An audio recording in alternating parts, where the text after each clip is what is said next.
साथियों नमस्कार। आज मेरे साथ हैं हमारे चैनल में श्री धर्मेंद्र पांडे जी उर्फ धीरज भैया, धीरज दा हैं हमारे। हाँ, तो दा हमारे साथ हैं। दा दरअसल वैसे हमारे बड़े भाई कमल कौशल के दोस्त हैं, लेकिन मुझे भी उतना ही स्नेह छोटे भाई की तरह देते हैं। बार बार बातों को लेकर समझाना, मेरे गुस्से को नियंत्रित करना, इनकी ये भूमिका जीवन में है हमारे, तो इनका बहुत महत्वपूर्ण रोल है। और भाई लोग भी कभी कुछ दिक्कतें आती है तो कहते हैं कि धीरज दा से बात कर लो, तो कई बार बड़े भाई का किरदार निभाते हैं धीरज दा। तो धीरज दा, आपका इस चैनल में हार्दिक स्वागत है, हार्दिक अभिनंदन है। जैसा कि आपको पता ही है कि हमारा इंट्रोडक्शन वाली सीरीज़ चल रही है, तो मैं चाहता हूँ कि हमारे दर्शकों से आप ज़रूर अपना इंट्रोडक्शन दें, क्योंकि आपको आगे भी बहुत सारी वीडियोज़ में आना है। तभी शुरुआत कुछ अपने इंट्रोडक्शन के साथ 2 लाइन के साथ ज़रूर दें। बहुत बहुत धन्यवाद रोहित भाई। सभी दर्शकों को प्रणाम करता हूँ, सभी को नमस्कार। और रोहित भाई ने बहुत ही स्नेह से मुझे बिठाया है, आप सभी के सामने प्रस्तुत किया है आज, तो इनका विशेष आभार है। और आप लोग भी हमें देख रहे हैं तो आपका भी बहुत बहुत आभार है। मेरा नाम धर्मेंद्र पांडे है। घर में मुझे धीरज कह के भी बुलाते हैं सभी। अल्मोदनिया का रहने वाला हूँ बेसिकली।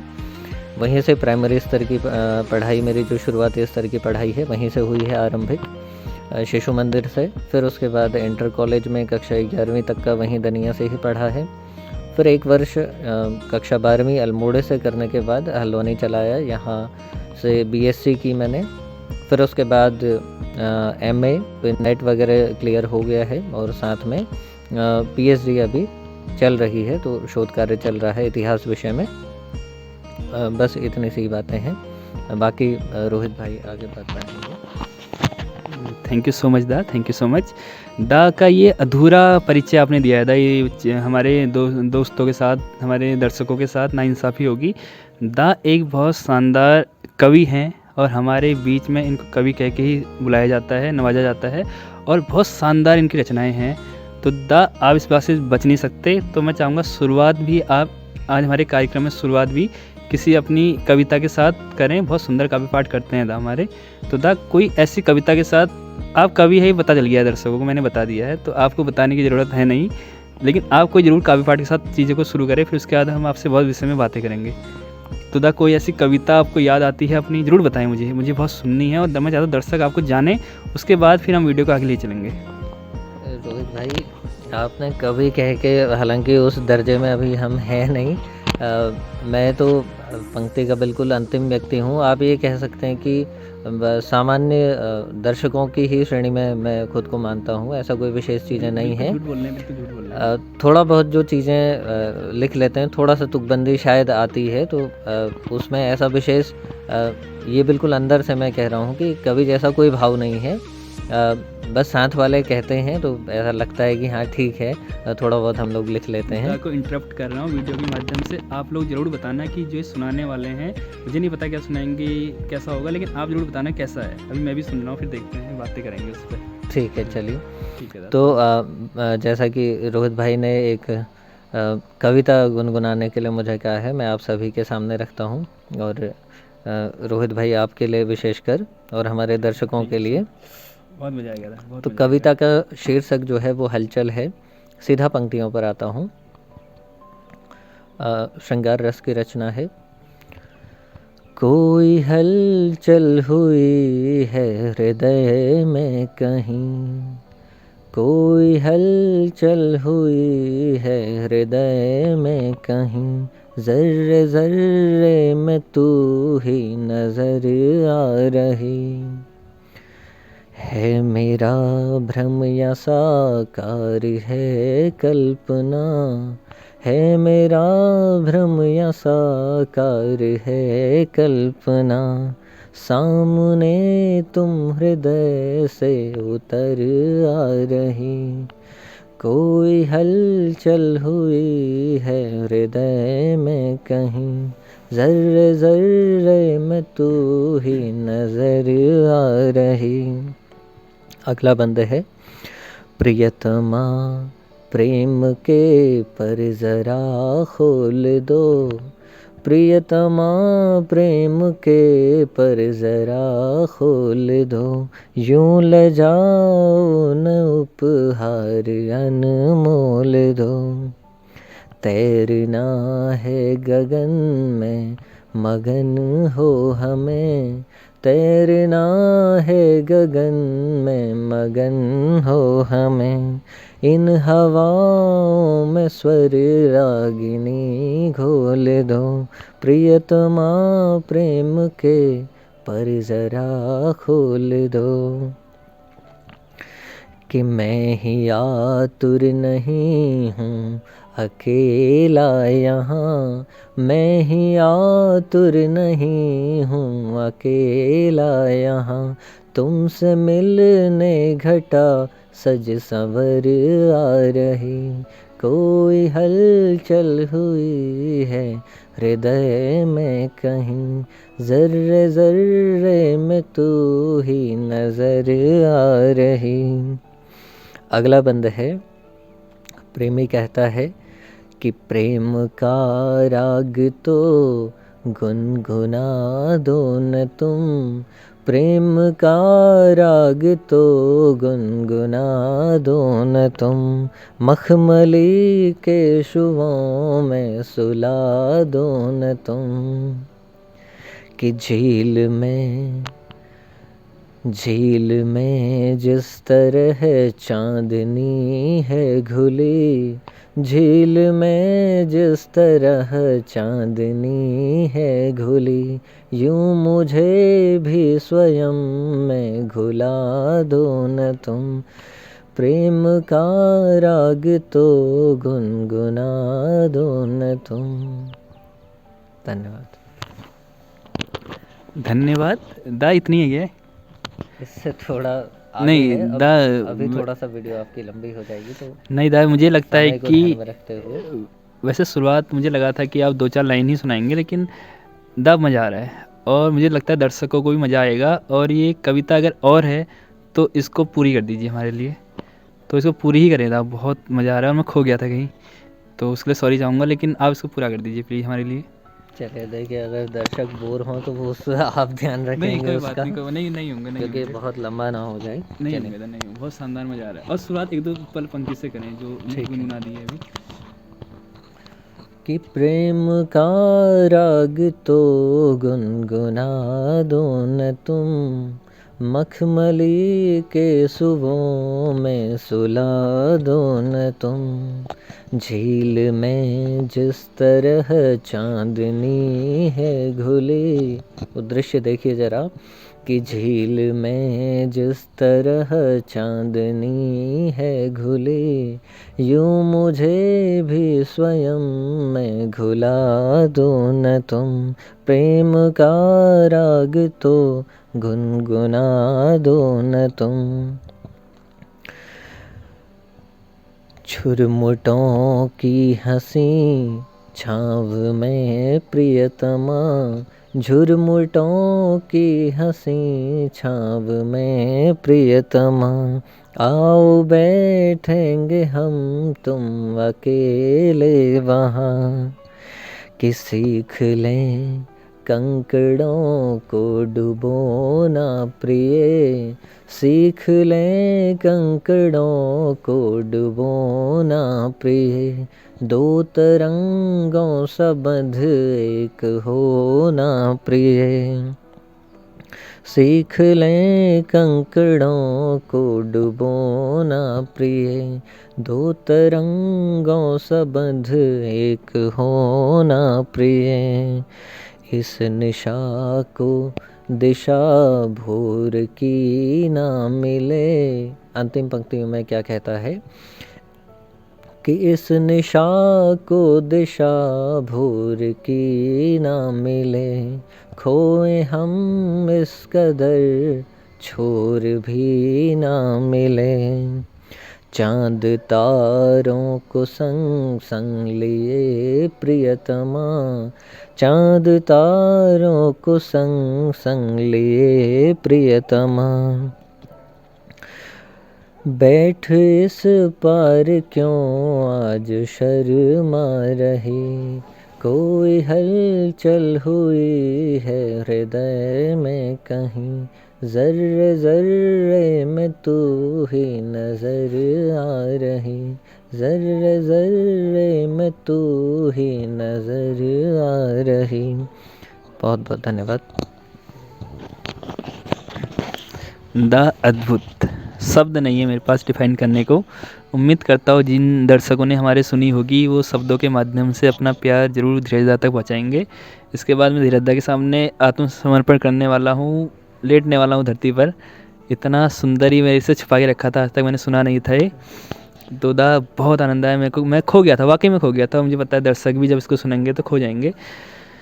अद्भुत, बहुत शानदार था, बहुत शानदार शुरुआत हुई हमारी इस इंट्रोडक्शन की। तो दा पहली बात तो आपने दो विषय में आपसे विशेष रूप से बात करूंगा मैं। एक तो पोएम पे, पोइट्री पे लोगों ने जिसको जान लिया कि कैसे करते हैं आप। दूसरा शोध पे। तो पहला मेरा जो प्रश्न रहेगा उसमें ये रहेगा कि आप जो पोइट्री करते हैं किस तरीके से अपने ख्याल बनाते हैं, या कुछ ऐसा जो बता पाएंगे दर्शकों को जी, क्योंकि कई सारे बच्चे आजकल ट्राई कर रहे हैं और बहुत अच्छा लिख भी रहे हैं, और आप भी शायद अभी शुरुआत ही कर रहे हैं लेकिन बहुत अच्छे लेवल का लिख पा रहे हैं आप। तो ये कैसे बने हैं, और इनके शब्दों का जो आप हेर फेर करते हैं या शब्दों का जो कलेक्शन है कैसे एक व्यक्ति अपने उसमें लाए और अपने जीवन में उतारे उसको, इसके बारे में ज़रूर हमारे दर्शकों को बताएं आप। रोहित भाई, ये शायद पब्लिकली पहली बार जा रहा है, आपसे भी शायद पहली बार इस विषय में बातचीत हो रही है, और ये प्रश्न ही शायद किसी ने पहली बार मेरे से पूछा है पब्लिक मंच में। खास करके व्यक्तिगत रूप में कई लोगों से इस पर चर्चा होते रहती है। तो मैं पहले तो ये दो हिस्सों में बांटकर आपने पूछा है कि मेरा रुझान इस ओर कैसे गया, और दूसरा फिर किस तरीके से हमें लिखना चाहिए। तो दूसरे वाले प्रश्न में तो मैं विशेष प्रकाश नहीं डाल पाऊँगा, क्योंकि इतनी समझ अभी खुद की विकसित नहीं है कि हम इन चीज़ों को बता पाएँ कि आप ऐसे लिखिए ऐसे लिखिए। हाँ, जो मेरे व्यक्तिगत अनुभव हैं वो मैं थोड़ा बहुत जितना साझा हो पाते हैं वो बताने का प्रयास करता हूँ। तो लिखने की शुरुआत जैसे देखें कि बचपन से ही कुछ चीज़ें मुझे ऐसा लगता है वो आपके अंदर होती हैं, जैसे जिसको आप रुचि कहते हैं। मुझे बचपन से ही गाने सुनने का बहुत शौक़ था, और उसकी वजह से शायद 12वीं या बीएससी लेवल तक का भी जब मैं पहुंचा था तो तब तक भी बहुत ज़्यादा मैं गाने सुनता था। तो कहीं ना कहीं शायद उन गानों ने तुकबंदी मुझे सिखाई, ऐसा आप जो ये प्रेम वाली कविता है उससे आप ऐसा समझ सकते हैं। और वो अंदर से ही थी कि चीज़ें कि गाना सुनना अच्छा लगता है और बनाना अच्छा लगता है, तो कुछ भी टूटा फूटा सा तो वो लगता था। शुरू में स्पिरिचुअल वे में लिखता था, फिर वहीं से फिर इस ओर भी तुकबंदी करनी शुरू की गानों की तरफ भी, फिर धीरे धीरे चीज़ें होती गई। तो मेन जो मोटो था कि गाना आपको अगर संगीत पसंद है, भले ही आप एक अच्छे सिंगर ना हो, तो कहीं ना कहीं आप तुकबंदियाँ करना सीखते हैं। वो हर व्यक्ति करता है। अब हो सकता है हमें हमारे आसपास के लोगों ने ज़्यादा सपोर्ट किया, समर्थन दिया, तो वो बेहतर से बेहतर होता गया, या फिर जैसा आज आप देख रहे हैं उस तरीके का बनने लगा। जैसे कि आप देखें, पहले तो जिनकी रुचि है इस क्षेत्र में वो अलग अलग जो आपकी पाठ्य पुस्तकें हैं उन्हीं की कविताओं को आप पढ़ सकते हैं, उनसे शब्दों का संकलन कर सकते हैं। और कई सारी ऐसी पत्रिकाएं चलती हैं जो आपके इस क्षेत्र में आपके ज्ञान को और बढ़ाती हैं, रुझान को अच्छा करती हैं। फिर इनसे भी अगर मैं बढ़कर कहूँ तो आप जहाँ कहीं अगर आपके क्षेत्र में काव्य पाठ होता है, मंचन होता है, तो उन क्षेत्रों में ज़रूर जाएं आप। भले ही आपको मंच उपलब्ध ना हो रहा हो, आप सुनने तब भी जाएं। तो इस तरीके से फिर आप धीरे धीरे एक एटमॉस्फेयर अपना बना लेते हैं, उसी क्षेत्र में फिर बेहतर से बेहतर चीज़ें होती जाती हैं। तो ये पहला हिस्सा है आपका। बहुत शानदार दा, बहुत शानदार, आपने विस्तार से बिल्कुल चीज़ों को बताया है, और वही बताया होगा जो आप जीवन में अपनाते हैं। अगर आपको दा की कविता अच्छी लगी है तो ज़रूर आप इन चीज़ों को अपनाएं, और दा से भी बात कर सकते हैं आप। तो दा हमारे बिल्कुल सामान्य तरीके से रहते हैं, आप मिलेंगे तो काफ़ी मिलनसार हैं, ऐसा कोई दिक्कत नहीं है, आपको पूरी तरह हेल्प करेंगे। बिल्कुल बिल्कुल, स्वागत है, कभी भी आप मिल सकते हैं, कभी भी आइए। बिल्कुल दा। और दा एक विषय जो आपका है शोध रिसर्च, तो बहुत मैं चाहूँगा छोटे शब्दों में 2-3 लाइन में कुछ ऐसा आप बता पाएँ कि रिसर्च के बच्चे कैसे जा सकते हैं और किस तरीके से प्रिपेयर करें? क्योंकि इस समय दा अपने कोचिंग भी देते हैं बच्चों को इतिहास सब्जेक्ट से, हिस्ट्री सब्जेक्ट से, तो दा उसके विषय में थोड़ा जैसा कि आप देखें, आपको मेरा ये मानना है कि अगर आपका परिवेश अच्छा है, अब ये अलग अलग कैटेगरी के लिए अलग अलग हो जाएगा, बहुत एक लंबी चर्चा होनी चाहिए इसमें, तो मैं ये कहूँगा ना रोहित जी, क्योंकि हमारे अलग अलग दर्शक देख रहे हैं और हर एक की पृष्ठभूमि अलग अलग है। तो मोटे तौर पर मैं ऊपरी स्तर की बातें अभी यहाँ संक्षेप में रखना चाहूँगा। बात जी करेंगे जी। ज़रूर, आगे बात कर लेंगे बहुत विस्तार से। जैसे सबसे पहले तो आपकी अर्हता ये होनी चाहिए, आप शोध विषय में या शोध के क्षेत्र में आगे बढ़ना चाहते हैं, आप पीजी करें किसी भी सब्जेक्ट से, मिनिमम आपके 55% मार्क्स आपके होने चाहिए पीजी में।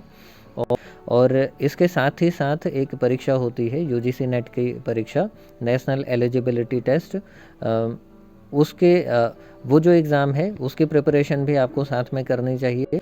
इतिहास विषय में अगर आपको मदद चाहिए तो उसमें आप पर्सनली मेरे से संपर्क कर सकते हैं। तो यही उसकी अर्हताएँ हैं। फिर मूल जब आप शोध में एंट्री ले लेते हैं तो उसका जो एक स्टेप बाय स्टेप है, 2-3 चरण हैं, उनको मैं आपको साझा कर देता हूँ। कोई भी विश्वविद्यालय है वो अखबारों के माध्यम से या अन्य ऑनलाइन माध्यम से विज्ञप्तियाँ निकालता है, जो उनके यहाँ वैकेंसी अलग अलग खाली होती हैं अलग अलग विषय में। आप वो टच में बने रह सकते हैं और जब फॉर्म उसके निकलते हैं तो फॉर्म फिल कीजिए। 500 से लेके 2000 के आसपास तक का अलग अलग यूनिवर्सिटीज़ के फॉर्म रहते हैं। फॉर्म फिल करके आप फिर उसका एंट्रेंस एग्ज़ाम देंगे। एंट्रेंस एग्ज़ाम अगर आपका क्लियर हो जाता है, फिर अब तो अनिवार्य हो गया है कि हर यूनिवर्सिटी में जो भी रिटन एग्ज़ाम में जिनका सिलेक्शन हुआ है उनका फिर इंटरव्यू होगा। तो फिर आपको इंटरव्यू के लिए बुलाया जाएगा, उसमें एक सिनॉप्सिस आपको बनानी होती है, उस पर कभी विस्तार से हम लोग चर्चा करेंगे। सिनॉप्सिस के साथ में आप जाते हैं, अन्य आपको पीपीटीज़ वगैरह भी बनानी होती हैं। प्रॉपर इंटरव्यू होगा, 6-7 लोग आपके पैनल में हो सकते हैं, 3 से लेकर 7 के बीच में। शोध संबंधी आपसे प्रश्न पूछे जाएंगे, आपके विषय से संबंधित प्रश्न पूछे जाएंगे। क्या आप रिसर्च के फील्ड में आ रहे हैं तो आपका मोटो क्या है, ये सारी चीज़ें उसमें हो सकती हैं। तो फिर इंटरव्यू अगर आप क्लियर कर लेते हैं, फिर आपका डॉक्यूमेंटेशन होके प्रॉपर आप वहाँ एडमिशन लेते हैं। फिर जैसे ही आपके एडमिशन होता है, 6 महीने का इसमें कोर्स वर्क आपका होता है, उसे प्री पीएचडी कोर्स वर्क कहते हैं, कि जो आपका संपूर्ण शोध कार्य है वो किन किन चरणों में होना है, उसकी पूरी क्या रूपरेखा होगी, क्योंकि आप बिल्कुल नए से होते हैं, रॉ होते हैं, आपको कुछ मालूम नहीं होता शोध के विषय में। वो सारा आपको वहाँ पर ट्रेन करके फिर उसका एग्ज़ाम होता है 6 महीने बाद। एग्ज़ाम जब आपका क्लियर हो जाता है, फिर आप अपने एक टॉपिक डिसाइड करके अपने गाइड को टॉपिक बताते हैं, और इसमें करीब करीब मानकर चलिए आप 2 से 3 वर्ष मिनिमम है उस काम को कंप्लीट करके सबमिट करने का, जो आप थीसिस लिखेंगे अपने विषय पर, और मैक्सिमम 6 वर्ष है। और विशेष परिस्थितियों में जो है वो 1 वर्ष की उसकी अवधि आपके लिए एक्सटेंड कर दी जाती है। तो एक करीब करीब 3 से लेकर या 2 से लेकर के 6-7 वर्षों के बीच में आपको अपना काम ख़त्म करना होता है। ये सारी चीज़ें शोध संबंधी हैं, फिर विस्तार से चर्चा कभी और हम इस पर करेंगे। तो रोहित, बहुत बहुत धन्यवाद आपका। थैंक यू सो मच दा, थैंक यू सो मच। आपने अपने जो भी विस्तार से भी बताया है, इससे बच्चों को मुझे लगता है काफ़ी हेल्प हो गई होगी। मैं बच्चों से जो भी मतलब बच्चा, मैं भी छोटा ही हूँ, बच्चा ही हूँ ऐसे, मतलब जो भी हमारे दर्शक है, जो भी इस वीडियो को देख रहे हैं, तो मैं उनसे आग्रह करूँगा इस वीडियो को जो भी आपके आसपास तैयारी कर रहे हैं उन तक पहुँचाएँ। और उसके अलावा अगर आपको कोई मार्गदर्शन की ज़रूरत हो तो आप नीचे कमेंट करें, कमेंट में धीरज दा का नंबर हम शेयर कर देंगे। अगर आपको ज़रूरत लगेगी तो हम उसको शेयर करेंगे, और आप बेझिझक होकर धीरज दा से कभी भी बात कर सकते हैं, कभी भी मिल सकते हैं। बिल्कुल। इतिहास विषय के संबंध में शोध संबंधी, या फिर कि आप अगर आसपास के क्षेत्रों के रहने वाले हैं, कैसे आप कविताओं के लिए हमसे जुड़ सकते हैं, हमारे कार्यक्रमों से कैसे आप जुड़ सकते हैं, वो सब आप हमसे पर्सनली मिल भी सकते हैं, फ़ोन पर भी हमसे बातचीत कर सकते हैं। तो हमें बड़ा अच्छा लगेगा कि हम किसी भी संदर्भ में आपके काम आ रहे हैं। तो यही सारी चीज़ें हैं। बाकी सभी को आपको बहुत बहुत आभार, बहुत बहुत धन्यवाद, आप इतनी देर तक हमें सुन रहे हैं। ना अभी सुनना ख़त्म नहीं हुआ है, क्योंकि जैसे कि हम खुले आसमान के नीचे बैठे हैं और ये रैंडम हर चीज़ हमारी रैंडम होती है, इसलिए कभी कभी कोई वीडियो लंबी हो जा रही है, कभी कोई छोटी हो जा रही है, तो इसको मुझे लगता है कि दर्शक हमें माफ़ करेंगे। लेकिन हमारी कोशिश पूरी है कि हम अपने वीडियोज़ के माध्यम से जितने भी हमारे साथ लोग आ रहे हैं, तो वो भी उनकी जो भी एक्सपीरियंस रहे हैं, जो भी उनकी सीख रही है वो उसके माध्यम से हम कुछ अच्छा, आप लोग सभी के माध्यम से कुछ अच्छा दे पा रहे होंगे, तो वही लोग हमारे प्यार स्नेह देंगे। और इतना हमारा जो भी वीडियो लंबी हो जा रही है उसके लिए हमें माफ़ ज़रूर करेंगे। और कमेंट में अगर बता दीजिएगा जब आपको लगे कि वीडियो ज़्यादा लंबी हो रही है, कुछ भी ऐसा गलत लगे तो बताइएगा ज़रूर, क्योंकि हम नए हैं इस सेक्टर में। लेकिन धीरजदा में जाते जाते मुझे लगता है कि हमें, ये तो इंट्रोडक्शन धीरजदा का हो चुका है, लेकिन एक प्रेम पर, वो भी प्रेम पर थी, एक कविता और अगर आप प्रेम में और हमें सुना दे खुले आसमान के नीचे, तो मतलब वाह वाही हो जाए। और मुझे ज़्यादा दर्शक भी इसी की उम्मीद में बैठे हैं इस पूरी उसमें वार्तालाप में, कि कब धीरज दा की एक और कविता सुनाए, एक और काव्य पाठ करे और कब हम तालियां बजाएं। तो कोई धीरज दा सर्च कर रहे हैं, देखो कुछ मिलता है तो कोई हीरा मैं निकलेगा। इसलिए आपसे कभी नहीं हूँ, मैंने इसलिए शुरुआत में कहा क्योंकि ध्यान कुछ भी नहीं रहता है, जो लिखा है वो इधर उधर यूं ही पड़ा रहता है, तो खोजना पड़ता है, ढूंढना पड़ता मिलेगा है। मिलेगा मिलेगा, क्योंकि मैंने सुना है कि समुद्र में अगर खोजने निकले तो मोती निकलते हैं, समुद्र से ही मोती निकलते हैं। तो जो भी संग्रह धीरज दा का है तो वहाँ से मोती निकलेगा और प्रेम पे ही निकलेगा, मुझे उम्मीद है। खुदा कुछ ऐसा सुना दीजिए कि जैसे अभी हम बिल्कुल खो गए थे उसी तरह फिर से खो जाएं। और आपकी हर कविता इसी तरीके की होती है। और धीरज दा हमारे जो है कुमाऊनी से लेकर हिंदी से लेकर कुमाऊनी अलग अलग भाषाओं में काव्य पाठ करते हैं, कविताएँ लिखते हैं, तो दा हो ही जाएगा। रोहित भाई, मैं सबसे पहले तो दर्शकों से माफ़ी मांगना चाहूँगा और आपको मैं विशेष रूप से झाड़ लगाना चाहूँगा कि आपने इतना लंबा कर दिया है कि आदमी, ये शॉर्ट्स का ज़माना है, तो 5 मिनट में आदमी बोर हो जाता है, आपने पता नहीं कितना लंबा खींच दिया है। कोई बात नहीं, हमारे दर्शक बड़े प्यारे हैं और आपको सुनने को लालायित है, मैं भी हूँ, मुझे मज़ा आ रहा है, तो उम्मीद है उन्हें मज़ा ही आ रहा होगा। रोहित भाई ने अगर कोई बात कही है तो उनकी बात रखनी ज़रूरी है, और आइंदा फिर ये थोड़ा बचेंगे मेरे को अपने चैनल में लाने से, तो इनकी बात रखनी बहुत ज़रूरी है। तो आइए शुरुआत करते हैं एक श्रृंगार की रचना से। देखिए कि एक अवस्था ये भी होती है प्रेम की कि कोई प्रेमी इस तरीके से ऐसे इमोशंस में हो सकता है, या प्रेम का एक रूप ऐसा भी हो सकता है। मैंने जब से तुम्हें ये हृदय दे दिया, उस घड़ी उस प्रहर से ये तय कर लिया, संगिनी तुम बनोगी मेरी हर जन्म, संगिनी तुम रहोगी मेरी हर जन्म। मैंने तन मन तुम्ही में विलय कर लिया, मैंने जब से तुम्हें ये हृदय दे दिया। अगली पंक्तियां हैं, बस एक ही छंद पढ़ूंगा मैं इसका, एक पैरा। कि मैं बनाता जिसे वो बनावट हो तुम,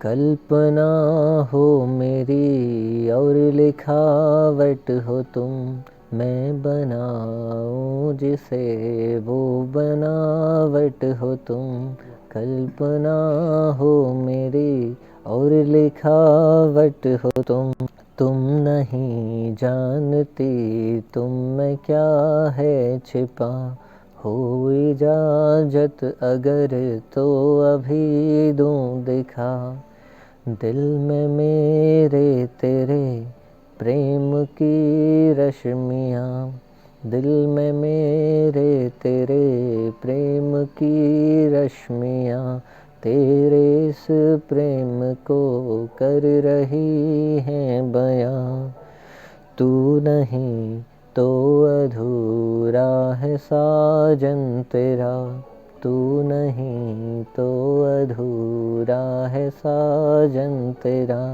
तुझको पाने को बेसब्र है मन मेरा।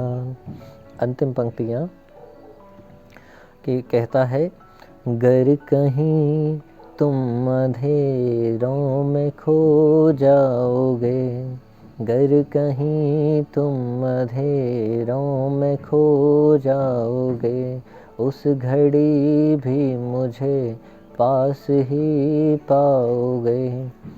रोशनी के लिए देख दीपक वहाँ, मैंने तेरे लिए ही उदय कर दिया।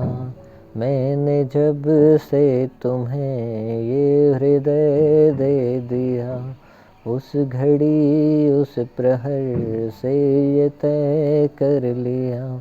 संगिनी तुम बनोगी मेरी हर जन्म, संगिनी तुम बनोगी मेरी हर जन्म मैंने तन मन तुम्हीं पे विलय कर लिया।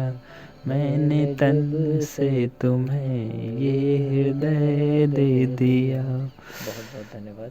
अद्भुत दा, अद्भुत, बहुत शानदार दा। ये भी अधूरी है, मुझे पता है, इसको भी पूरा सुनेंगे किसी और दिन। मन तो नहीं भर रहा, मैं आपसे साइड में सुन लूँगा, लेकिन हमारे दर्शकों को इसके लिए थोड़ा इंतज़ार करना पड़ेगा, उसके लिए मैं माफ़ी चाहूँगा। लेकिन बहुत आनंद आया था आपके साथ बातें करके, आपसे चर्चाएँ करके। उम्मीद करता हूँ हमारे दर्शकों को भी बहुत अच्छा लगा होगा।